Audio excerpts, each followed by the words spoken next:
வணக்கம் இல்லையா. இப்போ நாங்கள் தரம் 11 ரெண்டாம் தவணையின் ஒரு பாடலகான குறைந்து செல்லும் நீதிமுறையின் கீழ் வட்டி கணித்தல் தொடர்பான கணக்குகளும் அது சம்பந்தமான புக்கில் உள்ள மேலதிக பிரச்சனைகளையும் பார்க்க போகிறோம். அந்த வகையில் இந்த குறைந்து செல்லும் நீதிமுறையின் கீழ் வட்டி கணித்தல்ன்றது என்ன விடயமெண்டா, இப்போ நாங்கள் ஒரு பொருளையோ இப்போ தற்சமயம் எங்கேயுமே அதான் நடைமுறை இருக்குது. ஒரு பொருளை வாங்கும்போது ஒரு 50,000 ரூபா பெறுமதியான பொருளை வாங்கும்போது 50,000 ரூபா காசு இல்லாமல் ஒரு 10,000 ரூபா காசை முதல்ல கொடுத்துட்டு மீதியை ஒவ்வொரு மாத தவணை முறையில் செலுத்தி கொண்டு வரோம்.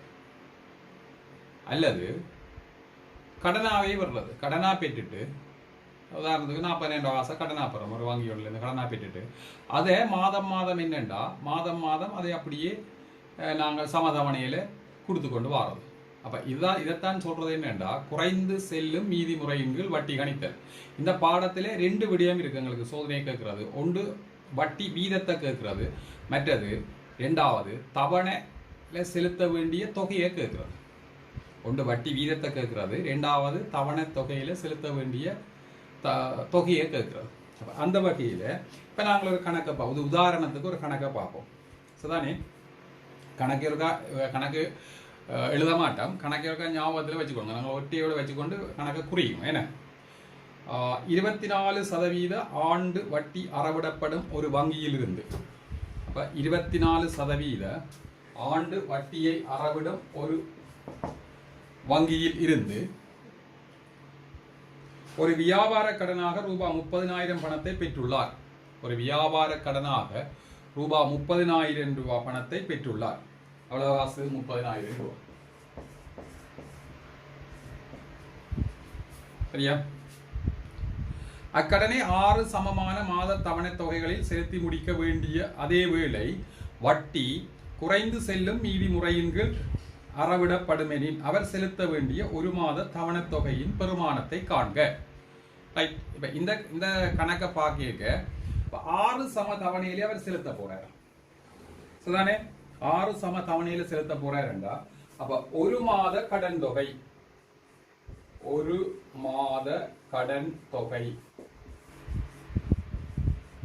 எவ்வளவுண்டா 30,000 ரூபாவை 6ஆல பிரிக்கிறோம். எவ்வளவு வருது? 5,000 ரூபான்னு வருது. அழகு முக்கியம். 5,000 ரூபா. இனி ஒரு மாதத்துக்கான வட்டியை பார்ப்போம். இந்த 5,000 ரூபாவுக்கு ஒரு மாதத்துக்கான வட்டி. அப்ப ஒரு மாத வட்டி 100 ரூபாவுக்கு 24 எவ்வளவு? 5,000. இது வருட வட்டி வீதம். மாத வட்டி வீதம் என்றா 12ஆல பிரிச்சு விடுவோம். அப்ப 12 ஒன்று போடுறோம். ஒரு மாத வட்டி இருந்தா வருடத்துக்கு 100க்கு 24 5,000. மாத வண்டுக்கு கேட்க 12ஆல பிரிக்கிறோம். அப்ப 12ஆல பிரிக்கிறதுன்றதை 12 ஒன்றால பெருக்கிறோம். அவ்வளவுதான். அப்ப இப்ப பார்ப்போம். சுருக்கணை 100ஆல சுருக்கணும். சரி, இது 1, இது 2. அப்ப எவ்வளவு வருது? ரூபாய் 100 வருது.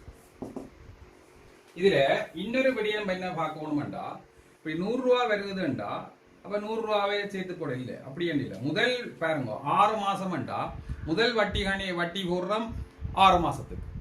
முதல் வட்டி போடுறோம் 6 மாசத்துக்கு. சரிதானே? 2வது வட்டி போடுறோம் 5 மாசத்துக்கு. பேந்து வட்டி போடுறோம் 4 மாசத்துக்கு. பேந்து வட்டி பார்க்குறோம் 3 மாசத்துக்கு. பேந்து வட்டி பார்க்குறோம் 2 மாசத்துக்கு. பேந்து வட்டி பார்க்குறோம் 1 மாசத்துக்கு. இப்போ எப்படியண்டா பாருங்க, வட்டி கணிக்கப்பட வேண்டிய மாதங்களின் எண்ணிக்கை முதல்ல 6, பேந்து 5, பேந்து 4, பேந்து 3, பேந்து 2, பேந்து 1.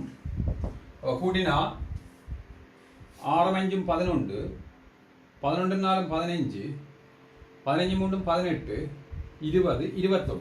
இப்போ வட்டி கணிக்கப்பட வேண்டிய மாத அலகுகளின் எண்ணிக்கை 21 மாசம். 2 வழங்க இல்லை. ஆனா யோசிச்சு பாருங்க, இப்ப 12 மாசம் வேண்டா அப்ப 12ல இருந்து இப்படியே கொண்டு வரையும் கூட்டணும். அப்ப 24 சமதவணை வேண்டா 24 20 23 21 22 21 20 19 18 அப்படியே கூட்டி கொண்டு போகணும். அப்ப உதவி சிரமமா இருக்கு எங்களுக்கு. அப்ப உதுக்குத்தான் வட்டி கணிக்கப்பட வேண்டிய மாத அலகுகளின் எண்ணிக்கைண்டா அதுக்கு ஒரு முறை இருக்கு. அது என்ன முறை என்றா இப்படி செய்யாமல் 6 வட்டி கணிக்கப்பட வேண்டிய மாத அலகுகளின் எண்ணிக்கை 6, அதுக்கு அடுத்த இலக்கம் என்ன 7 பெருக்கி போட்டு 2ஆல பிரிக்கிறது. அப்ப 2ஆல சுருக்கினா இது 3, அப்ப 21.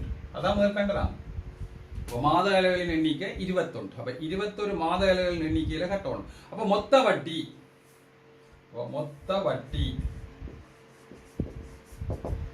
ஒரு மாதத்துக்கான வட்டி 100 ரூபா. அப்ப இது 21 மாத அலகுகளின் எண்ணிக்கை. அப்ப எவ்வளவு வர போகுது 2100 ரூபா. அலகு முக்கியம். 2100 ரூபா. இப்ப என்ன செய்ய போறேன்டா, அப்ப ஒரு மாதத்துக்கு எவ்வளவு காசை கட்ட போறேன்? ஒரு மாதத்துக்கு எவ்வளவு காசு கட்ட போறேன்டா 5000 ரூபாவோட மொத்தமா வட்டி எவ்வளவு வருது 2100 ரூபா வருது. அப்ப அந்த வட்டியை என்ன செய்யணும்? நாங்கள் இப்ப வட்டியை பிரிக்கணும். வட்டி பிரிச்சாத்தான் ஒவ்வொரு மாதத்துக்கு கொண்டு வரும். அப்ப ஒரு மாத வட்டி 2100 × 6 எவ்வளவு வர போகுது? 6 3 18 ரூபாவை 6 3 18 3 மிச்சம் 6 5 30 350 ரூபா வருது. சரியான ஒரு மாத வட்டி எவ்வளவு 350 ரூபா. அப்ப ஒரு மாதத்தில அவர் கடனாக ஒரு மாதத்துல கடனாக செலுத்த வேண்டிய தொகை எவ்வளவுண்டா 5000 ரூபாவோட சக 350 ரூபா செலுத்தவும். 5000 ரூபா சக 350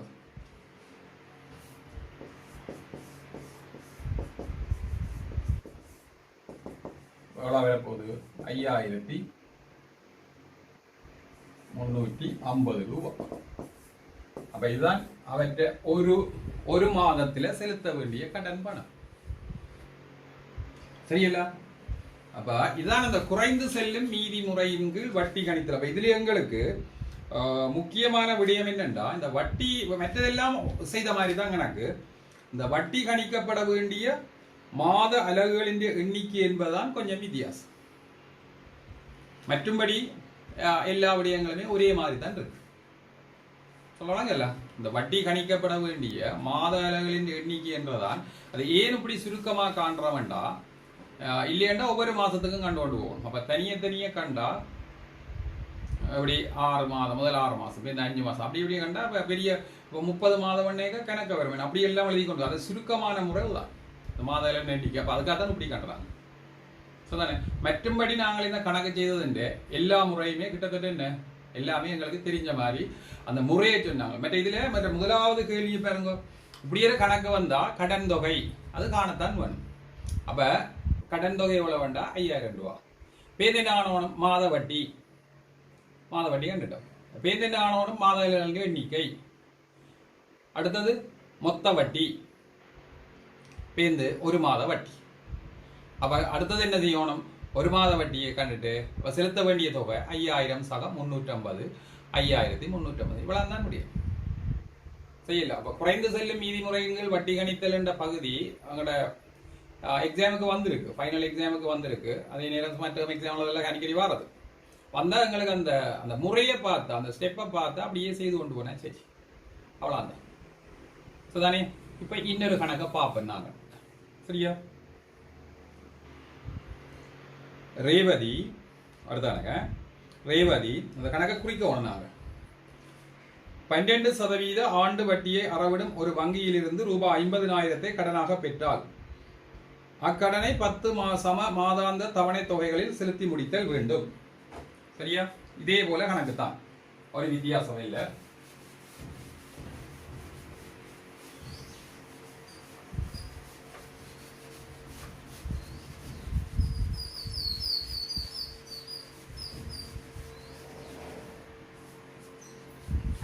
ரேவதி என்பவர் 12% ஆண்டு வட்டி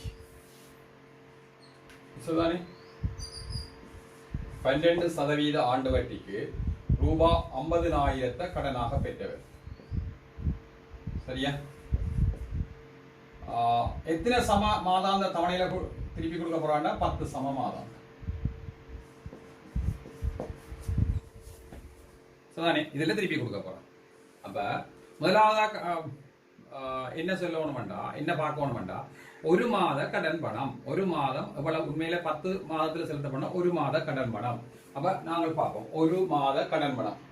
முதலாம் கேள்வி, ஒரு மாத கடன் பணம் நான் இனி எழுதையில என்ன வரும், 5000 சாரி 50,000 கீழ் 10 அப்ப எவ்வளவு வருது, ரூபா 5000. இதுதான் என்ன, ஒரு மாத கடன் பணம். சரிதானே? சரி, அடுத்தது என்ன, வட்டி கணிக்கப்பட வேண்டிய மாத அலகுகளின் சரி ஒரு மாதத்துக்கான வட்டி. அப்ப எவ்வளவு வரப்போகுது, 100க்கு 12. வட்டி கணிக்கப்பட வேண்டிய மாத எண்ணிக்கை முன்னும் காணலாம், ஆனா அந்த முறைக்கு வட்டி கண்டு போட்டு அதை செய்யறதா இல்லை. 100க்கு 12 எவ்வளவு வாசுக்கு, 5000க்கு. இது வருட வட்டி, மாத வட்டி என்ன கீழே 12 உண்டு. சரியா? இது 2 மடங்கு, 100ஆல சுருக்கினா 2 0 0 சுருக்கப்படுது. இது 1, இது 1. அப்ப ஆகவே எவ்வளவு வரப்போகுது, 50 ரூபாய் வருது. இனி மூன்றாவது ஸ்டெப்ல வட்டி கணிக்கப்பட வேண்டிய மாத அலகுகளின் எண்ணிக்கையை கேட்டா 10 சம மாதம் என்றா 10 தர 11க்கு 2 தேவையான சுருக்கலாம். 2 5 அப்ப எவ்வளவு வருது, 55 வருது. மாத அலகுகளின் எண்ணிக்கை 55 வருது. இப்ப மாத அலகுகளின் எண்ணிக்கை 55 என்றா அடுத்தது மொத்த வட்டி. நாலாவது மொத்த வட்டி என்ன வரப்போகுது, ரூபா 50 தர 55. சரி, இதான் மொத்த வட்டி பார்க்கணும். அப்ப என்ன செய்யலாம், 0 5 25 2 5 25 2 27 தானே, ரூபா 2750. அப்ப இது மொத்த வட்டி. அஞ்சாவது என்ன சொல்றதுன்னா ஒரு மாத வட்டி. ஒரு மாத வட்டி என்ன செய்யணும், 2750 எத்தனையால பிரிக்க போறேன், 10ஆல பிரிக்க போறேன். பிரிச்சா இந்த 0 இந்த 0 சுருக்கப்படுது. அப்ப விடி என்ன வருது, 275. ஒரு மாதம் அவர் 275 ரூபாய் செலுத்தவும். அப்ப கடன் தொகை எவ்வளவா இருக்க போகுது, அவற்றை தொகை அதாவது செலுத்த வேண்டிய தொகை அதான் கேள்வி. செலுத்த வேண்டிய தொகை எவ்வளவு வேண்டாம், 5000 ரூபாய் சக 275. ஆகவே ரூபா 5275 ரூபாய் அவர் மாதம் மாதம் செலுத்தினார். அந்த கடன் தொகையிலிருந்து மீளலாம். அவன் என்ன கணக்கை நாங்கள் எழுதிக்கொண்டு விளங்கினா மினைக்கடும். கணக்கு நான் சொல்லியிருக்க வடிவாக குறிப்பேன், விஷயத்தை குறிக்கிறது. கணக்கை மைண்டில் வச்சு கொண்டா தான் நாங்கள் அந்த கணக்கிலாம் நெடுதல் முருகா கணக்கை பார்க்கறது, அப்படி பார்க்கறதுனா நீரவும் போவோம், அப்படி செய்யலாம். அப்போ இதான் கணக்கு செய்கிறதுக்கான 11ஆம் ஆண்டு ஈஸியான முறை. சரியா? ரைட். இப்போ அடுத்த கணக்கு கொண்டு பார்ப்போம். அதானே, அடுத்த கணக்கை பார்ப்போம். ஒரு அரசாங்க அலுவலர், அதானே, ஒரு அரசாங்க அலுவலர் தமது மாத சம்பளத்தின் 10 மடங்கான பணத்தை, தனது மாத சம்பளத்தின் 10 மடங்கான பணத்தை 3% ஆண்டு வட்டி வீதத்தின் கீழ் கடனாக பெறத்தக்கதாக இருக்கும். அதேவேளை அக்கடனை சமமான மாத தவணை தொகைகளாக 5 ஆண்டுகளில் செலுத்தி முடித்தல் வேண்டும். அரச அலுவலரான சங்கரின் மாத சம்பளம் ரூபாய் 30,000. அவற்றை மாத சம்பளம் 30,000. சரிதானே? இப்படி ஒரு கேள்வி வந்தா அங்கால நாங்கள் செய்த மாதிரி அந்த 6 கேள்வி வரையும் செய்தா சரி, அவ்வளோ. சரிதானே? 6 கேள்வி வரையும் அவ்வளோத்தையும் செய்து விட்டா சரி. சரியா? அப்ப அவற்றை மாத சம்பளம் 30,000.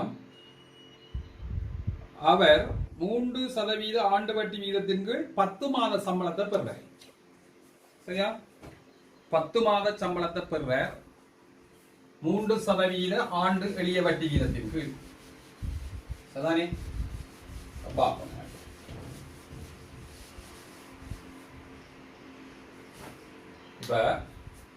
அப்ப அவற்றை கடன் தொகை எவ்வளவா இருக்கு, கடன் தொகை எவ்வளவா இருக்குமாண்டா, அவற்றை சம்பளம் 30,000 தர 10 மாத சம்பளத்தை பெற. அப்ப எவ்வளவு,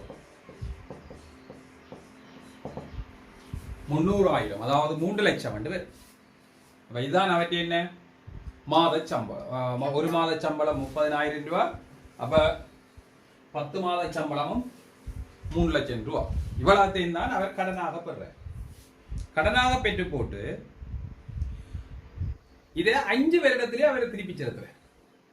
அப்ப 5 வருடம் என்றா கடன் செலுத்த வேண்டிய மாதங்கள் எவ்வளவு? 5 தர 12 எவ்வளவு?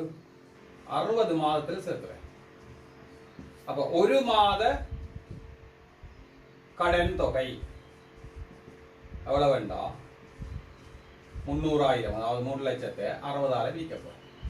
சைவரையும் இருக்கும்போது எவ்வளவு வருது? இது 5. செய்கிற கணக்கு முழுக்க 5,000 தான் வருது கடன் தொகை.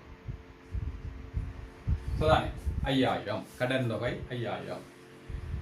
பேருந்து சொல்லப்பட்டிருக்கு எத்தனை வட்டி வீதம் என்றா 3% வருட வட்டி வீதம். 3% வருட வட்டி வீதம் என்றா என்னென்று வரப்போகுது? எங்களுக்கு ஒரு மாத கடன், ஒரு மாத வட்டி, ஒரு மாத வட்டி. அப்ப அவ்வளோ இது சரி எவ்வளோ வேண்டா? 100க்கு 3 எவ்வளோக்கு? 5,000. இப்போ செய்த 3 2 கணக்கிலே இப்படி தான் இருக்கிறோம். 12 1 மாத வட்டி தான் 0 இது 3 4. இதில் வரப்போகுது 50/4. அப்போ நாங்கள் 25/2 போடுவோம். 50/4 என்று வருது. 12.5 மாத தேவையில்லை. நாங்கள் எங்களுக்கு இந்த தொகை வந்து அங்கே பெருக்கி கொண்டு தான் போக போகிறோம். அப்போ 12.5 போட தேவையில்லை. அதை 25/2 போட்டாலே சரி. சரிதானே? அப்போ 25/2. அப்போ இப்போ வட்டி கணிக்கப்பட வேண்டிய மாத இலகளின் எண்ணிக்கை. வட்டி கணிக்கப்பட வேண்டிய மாத இலகளின் எண்ணிக்கைண்டா எவ்வளோ வரப்போகுது? 60 மாதம். அப்ப 60 தர 61/2. அப்ப எவ்வளவு வரப்போகுது? இது சுருக்கினா 30 தர 61 0 3 3 6 18. சரியா? 1830 வரும். 1830 ரூபாய். சாரி, இது வட்டி கணிக்கப்பட வேண்டிய மாத எண்ணிக்கை. ரூபாயில வட்டி கணிக்கப்பட வேண்டிய மாத எண்ணிக்கை 1830. சரிதானே? அப்ப இப்ப மொத்த வட்டியை பார்ப்போம். மொத்த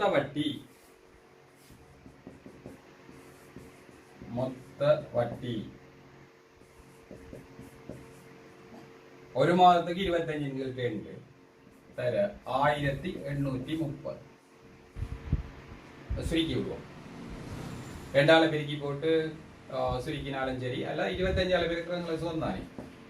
25ஆல பெருக்கிறா 0 23 75 7 மிச்சம் 28 200 200 மகளும் 207 20 மிச்சம் 28 25 25 20 45 கீழ் எவ்வளவு வருது? 2.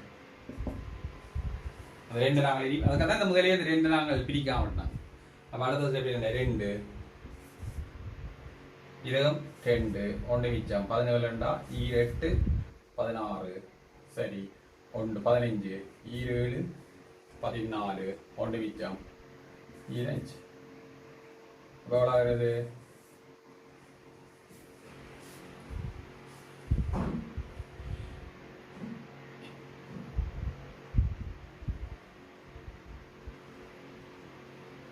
E2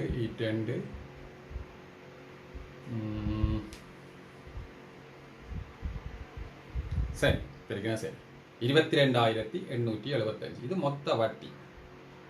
அப்ப நாங்கள் இப்ப பார்க்க போறோம் ஒரு மாத வட்டியை பார்க்க போறோம். இது மொத்த வட்டி. மொத்தமா இவ்வளவு வட்டி கட்டுவோம். அப்ப ஒரு மாதத்துக்கான வட்டியை பார்ப்போம். அப்ப ஒரு மாதத்துக்கான வட்டி என்றா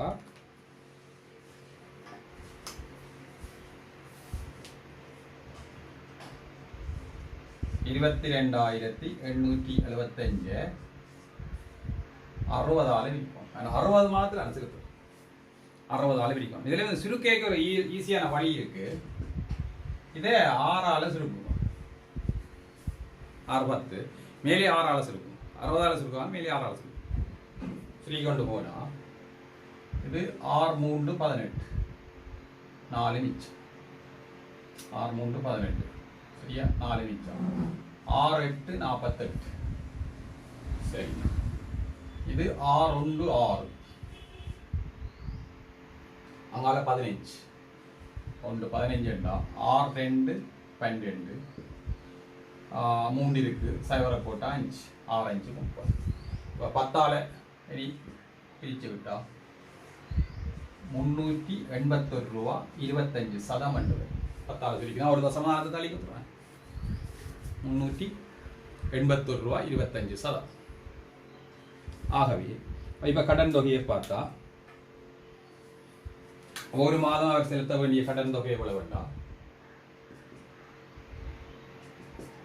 5000 ரூபாய் சக 381 ரூபா 25 சதம். அப்ப ஆகவே எவ்வளவு வருது ரூபா 5381 ரூபா 25 சதம். அப்ப இதைத்தான் அவர் மாதம் மாதம் செலுத்தி கொண்டிருக்கவும். சரியா இது வந்து வட்டி வந்து கணிக்கப்பட வேண்டிய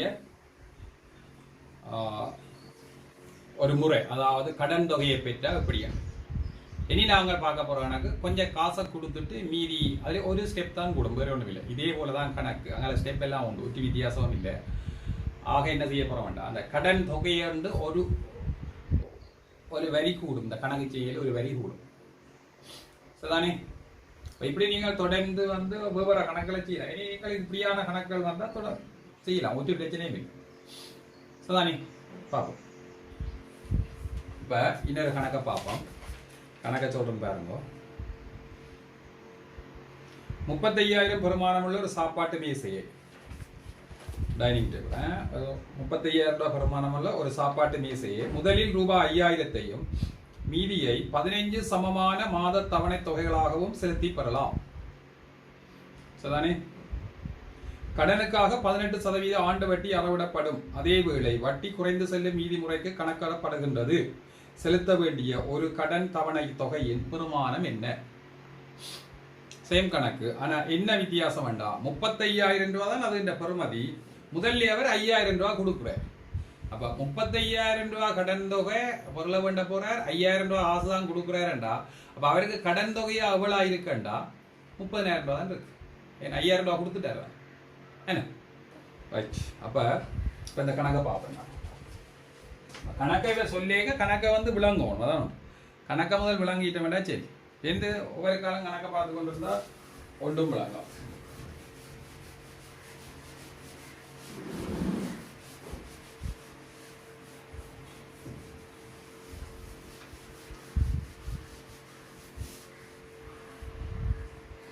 சரியா அப்ப செலுத்த வேண்டிய தொகை எவ்வளவு 35,000 சய 5,000 ரூபாய் 30,000. சரியா அவர் 5,000 ரூபாய் உடனே கொடுக்குறார். அப்ப 30,000 ரூபாய் தான் அவர் செலுத்த வேண்டிய தொகை. அப்ப ஒரு மாத கடன் தொகை, ஒரு மாத செலுத்த வேண்டிய தொகை, ஒரு மாதத்துல செலுத்த வேண்டிய தொகை. அப்ப ஒரு மாதத்துல செலுத்த வேண்டிய தொகை என்றா அவர் 15 சம மாதாந்த தவணையிலான் செலுத்த வேண்டும் என்று சொல்லி இருக்க. அப்ப எவ்வளவு வர போகுது ரூபாய் 30,000. எத்தனை நாள் பிடிக்க போறோம் 15,000. எவ்வளவு வருது 2,000 ரூபாய். அப்ப ஒரு மாதம் செலுத்த வேண்டிய தொகை 2,000 ரூபாய் வருது. சரிதான். அப்ப ஒரு மாதம் செலுத்த வேண்டிய தொகை 2,000 ரூபாய் வேண்டா. அப்ப இனி பார்க்க போறோம் ஒரு மாத வட்டி பார்க்க போறோம். வட்டி வந்து வட்டி சதவீதம் எவ்வளவு சொல்லப்பட்டிருக்கா 18% மட்டும் சொல்லப்பட்டிருக்கு. 100க்கு 18 2,000 இது வருட வட்டி. இப்ப மாதம் அன்னைக்கு 12 பிடிக்கும். அப்ப இது 2 சைவர் 6ஆல சுருக்குங்க பிரச்சனை. 6 2 6 3 எவ்வளோ வருது 60 × 2 எவ்வளோ வருது 30 ரூபாண்டு. அப்போ ஒரு மாத வட்டி 30 ரூபா. சரிதானே? அப்போ இனி என்ன பார்க்க போகிறோம்? வட்டி கணிக்கப்பட வேண்டிய மாத அலகுகளின் எண்ணிக்கை. வட்டி கணிக்கப்பட வேண்டிய மாத அலகுகளின் எண்ணிக்கை. மாத அலகுகளின் எண்ணிக்கை 15 மாதம் என்னக்க 15 தர 16 × 10. சொல்லுங்க சுவம் 2 2 8 44 8 8 8 4 12 120 மாத அலகுகள் வரும். வட்டி கணிக்கப்பட வேண்டிய மாத அலகுகளின் எண்ணிக்கை 120. ஆகவே மொத்த வட்டி ரூபாய் 30 தர 120 2 சைவரையும் போடுங்க. எவ்வளோ வருது 3600 ரூபா. 3600 ரூபா மொத்த வட்டி. அப்போ ஒரு மாத வட்டியப்பா ஒரு மாத வட்டி 3600 கீழ் 15 மாதம். அப்ப இது எவ்வளவு வேற போகுது 17 2 30. சரிதானே? 6 மிச்சம் வேண்டாம் 17 4 60 240 ரூபாண்டு வரும். ஒரு மாத வட்டி 240 ரூபா. அப்ப என்ன பார்க்க போறோம்? அடுத்த ஸ்டெப் ஒரு மாதத்தில் செலுத்த வேண்டிய கடன் தொகை 2000 ரூபாவும் சக 240. அப்போ எவ்வளோ வரப்போகுது ரூபா 2240 ரூபாய். இதுதான் ஒரு மாதத்தில் செலுத்த வேண்டிய தொகையாக இருக்கு. சரிதானே? இப்போ நாங்கள் இதில் உள்ள ஒரு 3 டைப்பில் கணக்கு செய்து போட்டோம். 3 டைப்பில் இருக்கு என்ன? அப்போ இதில் எங்களுக்கு அங்கால புக்கில் இருக்கு ஒரு கணக்கு 2 கணக்கு இருக்கும். அதை செய்து பார்க்கணும். சிம்பிளான கணக்கு. சரிதானே? அதை நீங்கள் செய்து பார்த்தீங்களா? ஓகே என்ன? சரி, அதாவது அதோட பாஸ் பேப்பர் கேள்வியே செய்து பார்க்கலாம். இதுக்குள்ளான உங்களுக்கு கேள்வி முழுக்க கிடக்கு. அடுத்தது பார்க்க போறோம் என்னன்னா, இந்த குறைந்து செல்லும் மீதி முறையின் வட்டி கணித்தல்ல எங்களுக்கு ஆண்டு வட்டி வீதத்தை காண்ற ஒரு கணக்கு செய்யப்படும். வட்டி வீதத்தை காண்றது இதே, அதாவது என்ன மாதிரி என்றா இது பின்னுக்கு இருந்து செய்து கொண்டு போறது அப்படி ஒரு முறை இருக்கு. சரிதானே? அதாவது வட்டி வீதத்தை எவ்வாறு காண்றதுன்றதை பற்றி தான் பார்க்க போறோம். இந்த இது உதாரணத்துக்கு நாங்கள் இப்போ இந்த கணக்கை பார்ப்போம் செய்து போட்டு செய்து பார்ப்போம். சரிதானே? அதுக்கும் இப்படித்தான், அதுக்கும் இப்படி ஒரு 5 ஸ்டெப் 6 ஸ்டெப் இருக்கு. அந்த ஸ்டெப்பை தான் எழுதி கொண்டு போவோம். இந்த புக்கில் இருக்கு கணக்குகள் வரை செய்யலாம். சரியா? பார்ப்போம்.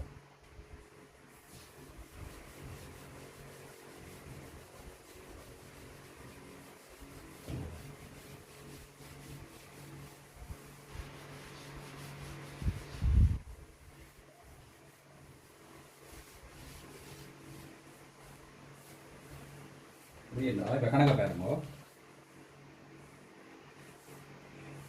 திருக்குமார் ரூபாய் 12000 கடனை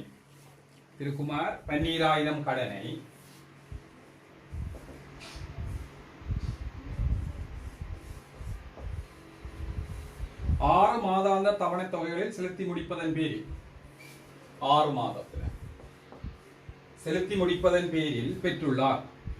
ஒரு மாத தவணை தொகையின் பெருமானம், ஒரு மாதம் கட்டுற காசு 2500. 2500 ரூபாய் ஒவ்வொரு மாசமும் கட்டுற. சரியா? இப்ப இதுதான் கணக்கு. இதுல இப்ப நாங்கள் என்ன செய்ய போறோம்டா, முதலாவது கேள்வியை பற்றி பார்ப்போம். கேள்வியின் படி போய்கொண்டு வந்தா எங்களுக்கு அங்கே வட்டி வீதம் கணிக்கிறது அப்படி. முதலாவது கேள்வி என்னண்டா, மாதந்தோறும் செலுத்த வேண்டிய கடன் பகுதியை காண்க. அவர் அது சிம்பிளா முதல் செய்த மாதிரி தான். என்னது 12000 ரூபாய் மாதந்தோறும் செலுத்த வேண்டியண்டா 12000 எவ்வளவு விரிக்க போறோம்? 6 மாதத்தால விரிக்க போறோம். அப்ப எவ்வளவு வருது? 2000 ரூபான்னு வருது. அதானே 2000 ரூபா அவர் மாதம் மாதம் செலுத்தவும். ஆனா மாதம் அவர் எவ்வளவு செலுத்துறாரு? இப்ப 2500 ரூபா செலுத்துறாரு. இப்ப மேலதிகமான காசு செலுத்துறாரு. என்ன மாதம் 2000 ரூபா தான் செலுத்த வேணும். ஆனா 2500 ரூபா மாதம் மாதம் செலுத்துறாரு. அப்ப அதுல கேள்வி என்னண்டா, தவணை தொகைகளாக செலுத்த வேண்டிய மொத்த பணத்தை தான் காண்க. ஒரு தவணை தொகையில வந்தவள 2500 ரூபா செலுத்துறேன்.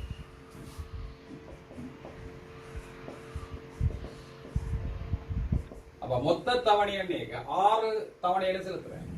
அப்ப எவ்வளவு தொகை வேண்டா 633 15 எவ்வளவு செலுத்துற 15000 ரூபாய் பணத்தை செலுத்துறேன். 15000 ரூபாய் பணத்தை செலுத்துற. 15000 ரூபாய் பணத்தை செலுத்துற. ஆனா எவ்வளவு 12000 ரூபாய் தான் அவற்றை செலுத்த வேண்டிய தொகை. சரிதானே? இரண்டாம் கேள்வியும் படி சரி. மூன்றாவது கேள்வி செலுத்த வேண்டிய மொத்த வட்டியா எவ்வளவு வட்டி செலுத்த வேணும்? 12000 ரூபாய் செலுத்த வேணும். 15000 ரூபாய் தான் தவணை தவணையா செலுத்த வேண்டி கிடக்கு. அப்ப மொத்த வட்டி எவ்வளவு வேண்டாம் 15000 இருந்து 12000 என்னது எவனும் கழிக்க வேணும். எவ்வளவு வருது 3000 வருது. சரியா? 3000 ரூபாய் பணத்தை அவர் என்ன செய்கிறார்? வட்டியா செலுத்தியிருக்கிறார். 3000 ரூபாய் பணத்தை அவர் வட்டியா செலுத்தியிருக்கிறார். சரியல்லோ? அடுத்தது என்னண்டா அதுல வட்டி கணிக்கப்பட வேண்டிய மாத அலகுகளின் எண்ணிக்கை. அப்ப 6 சமதவணையண்டா வட்டி அளிக்கப்பட வேண்டிய மாத அளவின் எண்ணிக்கை என்னது 6 தர 7 கீழ் 2. அப்ப எவ்வளவு 3 சரிங்களா? 1 3 3 21. அப்ப வட்டி கணிக்கப்பட வேண்டிய மாத அலகுகளின் எண்ணிக்கை 21. சரிதானே? மொத்த வட்டி எவ்வளவு 3000. வட்டி கணிக்கப்பட வேண்டிய மாத எண்ணிக்கை 21. அப்ப ஒரு மாத அலகுக்கான வட்டி ஒரு மாத அலகு வட்டி எவ்வளவு வேண்டா 3000 ரூபாவை எவ்வளவு விரிக்கணும் 21 விரிக்கணும். எவ்வளவு விலை போகுதுண்டா 3 சுருக்கிடுங்க 1000 கீழே அப்படியே வச்சு கொடுங்க. சுருக்க எல்லாம் போட வேண்டாம் 1000 கீழ் 7. சரிதானே? இது ஒரு மாத அலகுக்கான வட்டியை காணு. அடுத்தது ஆண்டு வட்டி வீதம் யார்? ஆண்டு வட்டி வீதம் என்றா இந்த 1000 ரூபாயின் கீழ் எவ்வளவு காசுக்கான வட்டி சொல்லுங்க. ஆகும் ஒரு மாத கடன் தொகை எவ்வளவு 2000 ரூபாய் தானே. அப்ப 2000 ரூபாவுக்கு தான் எவ்வளவு 1000 கீழ் 7. சரியா?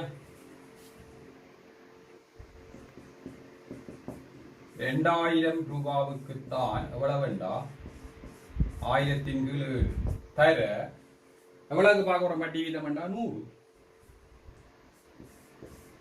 சதவீத அடையாளம். இது மாத வட்டி தானே. ஏன்னா எங்களுக்கு ஒரு மாத அளவுக்கான வட்டி தானே 1000 கீழ் 7. அப்ப இது மாத வட்டி என்றா அப்ப வருட வட்டி தான் எங்களுக்கு கேட்டது. வருட வட்டி என்ன தர என்ன போடணும் 12 போடணும். சரியா? இப்ப சரி. இப்ப நாங்கள் சுருக்குவோம். என்ன வர போகுது 7 கீழே வரும். 7 அப்படியே கீழே வரும். இதுல நாங்கள் தேவையான இந்த 2 சைவரையும் சுருக்கிக் கொள்வோம். 1000 கீழ் 20 தர 7 தர 12. சரியா? 1000 கீழ் அங்க 2 சைவர் சுருக்கி போட்டோம். அப்ப 7 அப்படியே கீழே வரும். பின்னத்தின் பிரிக்க அதில் இங்கே வந்தால் கீழே வரும். அப்ப இது சரி. அப்ப இதுலயும் இந்த சைவரையும் வெட்டுவோம். சுருக்கினா இது E2 இது ER வளர போகுது 600 கீழ் 7% என்று. நாங்கள் சுருக்கினா என்ன சுருக்காட்ட என்ன இப்படியே விட்டாலும் சரி ஃபுல் மார்க்ஸ் தான். சரிதானே? இப்படியே விட்டாலே சரி. தேவை என்ன சுருக்கலாம் பின்னத்தில் கூடலாம். ஆனால் இப்படி விட்டாலும் சரி. 7 8 56 7 8 56 இன்னைக்கு. அடுத்து என்ன பார்க்க போறோம் 4 மிச்சம் 7 5 35.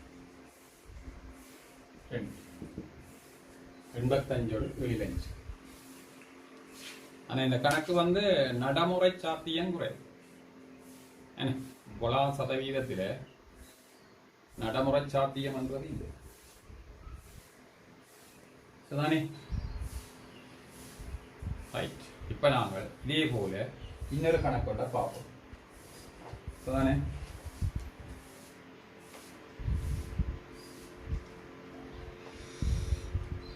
இது சரியா இன்னொரு கணக்கு பார்ப்போம் உடன்காசுக்கு ரூபாய் 36,000 ஒரு குளிரேட்டியை முதலில் ரூபாய் 6,000 மீதியை ரூபாய் 1,500 வீதம் 24 சம மாதாந்த தவணை தொகைகளிலும் செலுத்தி பெறலாம்.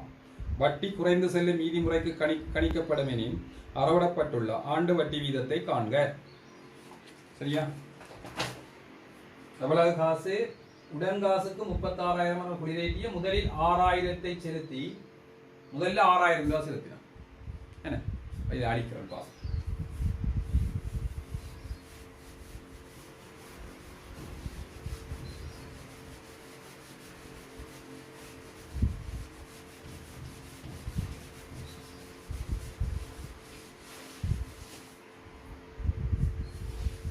$36,000 பெறுமதியில முதல்ல எவ்வளவு போடுற? 6,000 ரூபாய் கொடுக்குறேன். அவற்றை கடன் தொகை எவ்வளவு வேண்டாம்? 30,000 ரூபாய். சரிதானே? கடன் தொகை 30,000 ரூபாய். அப்போ ஒரு மாத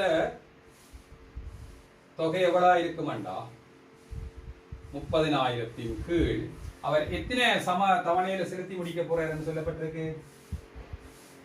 24 சம தவணையில செலுத்தி முடிக்க போறாரு. சரிதானே? இப்போ 30,000 ரூபாவை 24 சம மாதாந்த தவணையில செலுத்தி முடிக்க போறேன். இப்போ $12 இருக்கும். இது 12 அதுவும் 12 24 6 12 உங்களுக்கு 2 சைவர் எவ்வளோ வர போகுது? 1,250. இப்போ 1,250 ரூபாவை செலுத்த போறேன். அவ்வளோதான். ஆனால் அவர் எவ்வளவு காசு செலுத்துறாருண்டா 1,500 ரூபாய் செலுத்துறாரு. அப்ப தவணைத்தோட செலுத்த வேண்டிய மொத்த பணம் எவ்வளவு இருக்கும்? இது முதலாவது கேள்வி. இந்த கேள்வி கட்டாயம். அவர் எவ்வளவு செலுத்த போறாருண்டா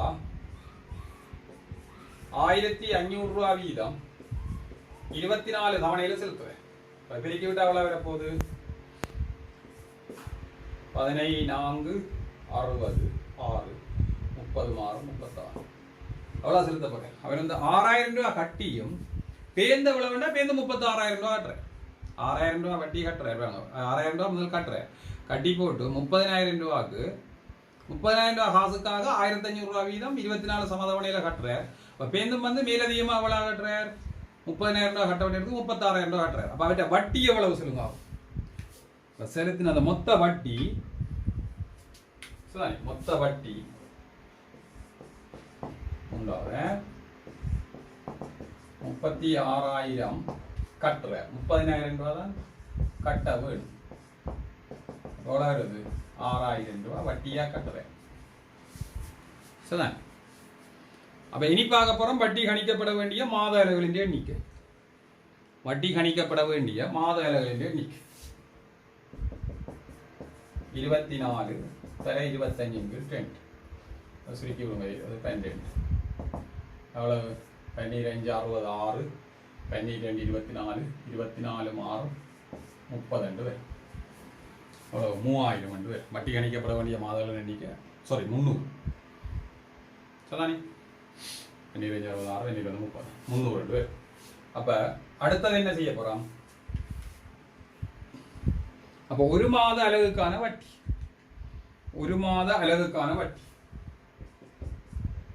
எவ்வளவு? 6,000 ரூபாவை 300ஆல பிரிக்க போறோம். 20 ரூபாய். ஒரு மாத அலகுக்கான வட்டி 20 ரூபாய். சரியா? அப்ப இந்த 20 ரூபாய் இவ்வளவு பணத்துக்கு 20 ரூபாய். இந்த 20 ரூபாய் இவ்வளவு பணத்துக்குண்டா 1,250 ரூபாய்க்கு தான் 20 ரூபாய். இந்த தொகையை தான். சரியா? அப்போ என்ன பார்க்குறோம் 1250 ரூபாவுக்கு தான் 20 ரூபா தர எவ்வளவு 100%. இது என்ன வட்டி? மாத வட்டி. வருட வட்டி ஆகணும் சரியா?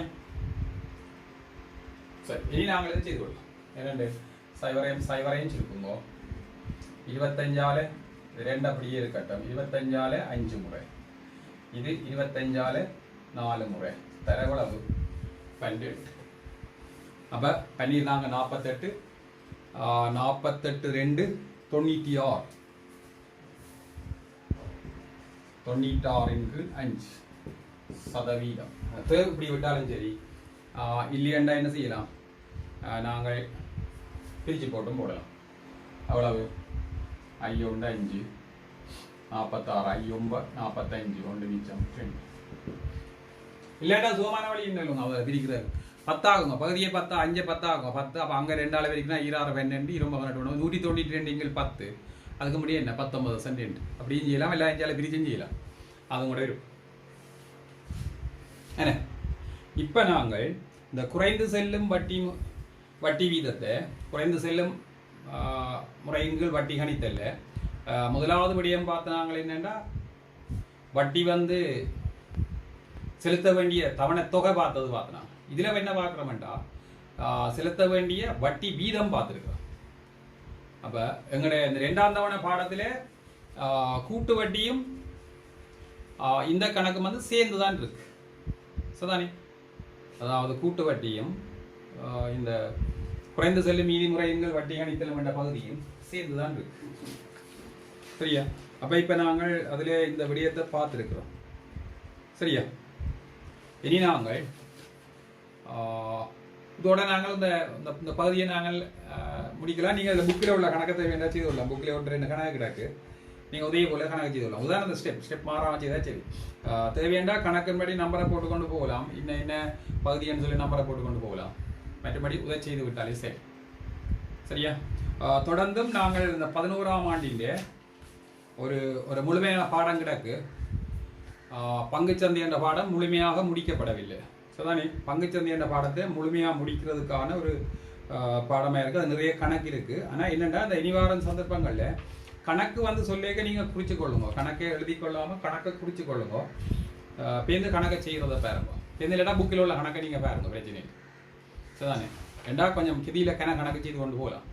அந்த வகையில் தரம் 11 மாணவர்களுடைய இந்த எஸ்கேஎஸ் எஜுகேஷன் என்ற ஒரு யூடியூப் சேனலின் ஊடாக இந்த பாடத்தை நாங்கள் நிறைவு செய்திருக்கிறோம். மற்றும் ஒரு காணொளியின் ஊடாக உங்களை சந்திக்கும் வரை இதுவரையும் பொறுமையாக இருந்த மாணவர்களுக்கு நன்றியை தெரிவித்து விடைபெறுகின்றேன். அதோட தொடர்ந்து இந்த காணொளிகளை நீங்கள் பார்க்கணுமெண்டா எங்களுடைய சேனலை சப்ஸ்கிரைப் செய்யுங்க, லைக் பண்ணுங்க, ஷேர் பண்ணுங்க. நன்றி, வணக்கம். தொடர்ந்து பார்ப்பதற்கு இந்த சேனலை லைக் பண்ணுங்க, ஷேர் பண்ணுங்க, சப்ஸ்கிரைப் செய்யுங்க.